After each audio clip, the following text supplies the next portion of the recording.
क्या आप जानते हैं कि अंग्रेजों भारत छोड़ो का नारा देने वाला शख्स मुसलमान था। मुंबई में पैदा होने वाले यूसुफ मेहर अली ने 1942 में सबसे पहले इस नारे का प्रयोग किया। साइमन गोबे का नारा भी यूसुफ मेहर अली ने ही दिया था। मुसलमानों ने भारत की आजादी के लिए बड़ी ही क्रांतिकारी का भूमिका निभाई। मोहम्मद अली जौहर और मौलाना अबुल कलाम आजाद ने सबसे पहले अंग्रेजी प्रोडक्ट बैन करने की साजिश की, जिसके बाद पूरी दुनिया में फैल गया। भारत के सबसे बड़े शुगर के व्यापारी हाजी साबु सिद्दीक ने अपनी शुगर फैक्ट्री पूरी तरह से बंद कर दी। यह फैक्ट्री इतनी बड़ी थी, इसके जरिए बनाए गए शुगर पूरे इंग्लैंड में इस्तेमाल किया जाता था। बहुत हम लोग जानते हैं कि बाटा कंपनी भी मुसलमानों की थी, जिसे असहयोग आंदोलन के दौरान एक अंग्रेज ने खरीद लिया था। आपको जानकर शायद हैरानी होगी कि भगत सिंह का केस लड़ने वाला शख्स मुसलमान था। आसिफ अली ने भगत सिंह का केस तब लड़ा जब कोई भी भगत सिंह का साथ देने को तैयार नहीं था। इनकलाब जिंदाबाद का नारा देने वाले शख्स हजरत मोहानी भी एक मुसलमान थे। इतिहासकारों के मुताबिक 1857 में होने वाली लड़ाइयों में 50,000 उलमाओं को फांसी दी गई और लाखों मुसलमान सरेआम कत्ल कर दिए गए। 1857 में दिल्ली से कोलकाता तक रोड पर ऐसा कोई पेड़ नहीं था जिस पर मुस्लिम उलमाओं की लाश न टंगे हो। मुसलमानों ने ही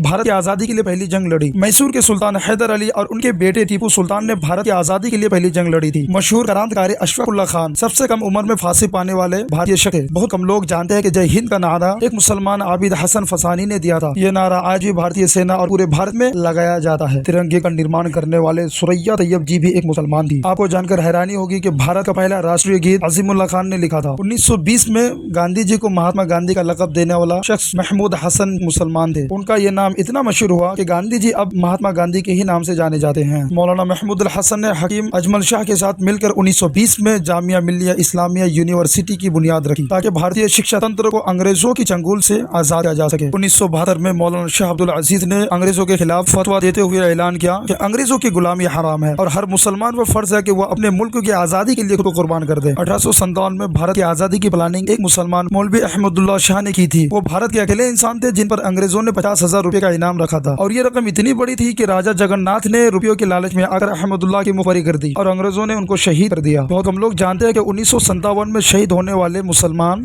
90% से भी ज्यादा थे। गांधी जी ने अमेरिका में जहां वकालत की पढ़ाई की थी वो कॉलेज भी मुसलमान ही का था और जब वो भारत में आए तो उन्होंने भारत की आजादी के लिए अली ब्रदर्स के साथ मिलकर काम करना शुरू किया, जो कि मुसलमान थे। बहुत कम लोग जानते हैं कि 1921 में केरल के मुसलमानों द्वारा अंग्रेजों के खिलाफ लड़ी गई जंग में 3,000 से अधिक मुसलमान शहीद हुए और 50,000 मुसलमानों को जेल में बंद कर दिया गया और इस आंदोलन को मुस्लिम आंदोलन कहा जाता है। 1942 में भारत छोड़ो का नारा मौलाना अबुल कलाम आजाद ने ही दिया था, जो कि एक मुसलमान थे। संविधान लिखने वाले डॉक्टर अम्बेडकर को पहचान दिलाने में मुसलमानों का बड़ा योगदान रहा है। 1946 में डॉक्टर अम्बेडकर जब दलित होने की वजह से इलेक्शन हार गए तो बंगाल के मुसलमानों ने उन्हें मुस्लिम इलाके से इलेक्शन लड़ने की दावत दी। इस तरह डॉक्टर अम्बेडकर संविधान सभा का हिस्सा बन सके। अगर मुसलमान डॉक्टर अम्बेडकर साहब को इलेक्शन न जिताते तो उन्हें कभी भारत के संविधान लिखने का मौका न मिलता। भारत की आजादी के लिए सबसे ज्यादा लेखक शायरियां किताबें मुसलमानों ने ही लिखी थी। अल्लामा इकबाल के जरिए लिखा गया सारे जहां से अच्छा हिंदुस्तान हमारा आज भी पूरे भारत में गाया जाता है। बहुत कम लोग जानते हैं कि देश के लिए शहीद होने वाला पहला पत्रकार मौलाना मीर बाकर एक मुसलमान थे। भारत की आजादी के लिए मुस्लिम राजाओं और महाराजाओं ने अपने खजाने खोल दिए। कोलकाता के हाजी उस्मान सईद ने भारत की आजादी के लिए अपना सब कुर्बान कर दिया। हाजी उस्मान की अमीरी का अंदाजा इस बात से लगाया जा सकता है कि कोलकाता में बनने वाले हर स्कूल और कॉलेज उन्हीं की थी। कोलकाता के पहले सुपर स्टोर कैश बाजार की बुनियाद हाजी उस्मान सईद ने ही रखी थी, लेकिन बाद में उन्होंने देश की आजादी के लिए दान कर दिया और खुद एक किराए के मकाम पर रहने लगे। अमीर हमजा, अब्दुल हसीब और यूसुफ फरानी जैसे मुसलमानों ने अरबों रुपए की संपत्ति को देश की आजादी के लिए कुर्बान कर दिया। सुभाष चंद्र बोस द्वारा अफगानिस्तान में स्थापित की गई सरकार में 9 में से 5 मंत्री मुसलमान थे। भारत की आजादी के लिए इस देश में मौजूद मस्जिदों को किलों की तरह इस्तेमाल किया गया था। इन मस्जिदों में सुबह शाम हर वक्त भारत की आजादी के लिए ऐलान हुआ करते थे। आजादी के वक्त ऐसी कोई मस्जिद नहीं थी जिसकी दीवारों पर मुसलमानों का खून न लगा हो। इन सब के अलावा ऐसे करोड़ों मुसलमान हैं जिन्होंने भारत की आजादी के लिए तन मन धन सब कुछ कुर्बान कर दिया। सच तो यह कि भारत की आजादी मुसलमानों के बगैर मुमकिन नहीं थी। भारत आज भी आजादी के लिए मुसलमानों का एहसानमंद है।